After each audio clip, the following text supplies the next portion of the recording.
the whole idea was to talk about employment opportunities for people with disabilities and the workforce challenges, and on the both side of the coin. And I want to start, Emily, on your journey, as in your background, in terms of your education background and a journey to find an employment. I believe you have done a law degree. Yes.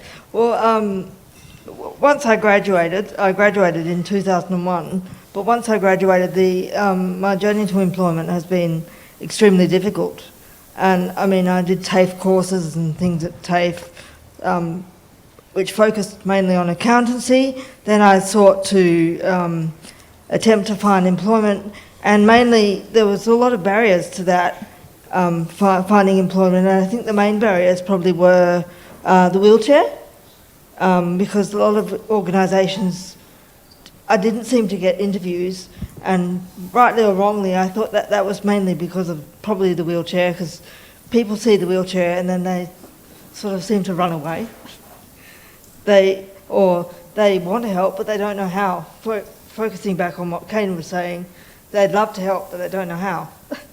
So yeah, and then so after that, I went from the TAFE courses and various other meaningless jobs doing data entry because I couldn't find any accountancy work, to then I decided to maybe going to uni would help, so I did a commerce degree at Notre Dame, and so I spent 4 years doing that, and that was really good. I made some good connections, and I thought, oh, this is going to be the next great thing in my career that's going to help me find work. And I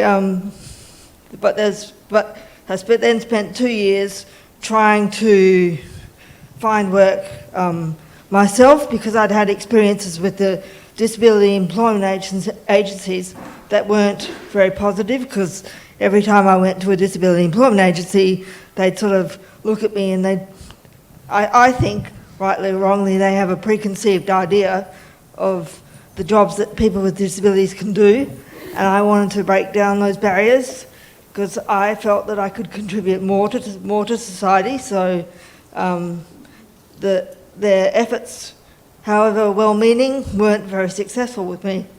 So then, based on some lived experience of discrimination, because I couldn't find work in the accountancy area, I went back to study law. And so I spent the last 4 years doing that, and then I've just been offered a clerkship, a casual clerkship with Lavan Legal in the city. Thank you. Thanks a lot, Emily, for sharing that part.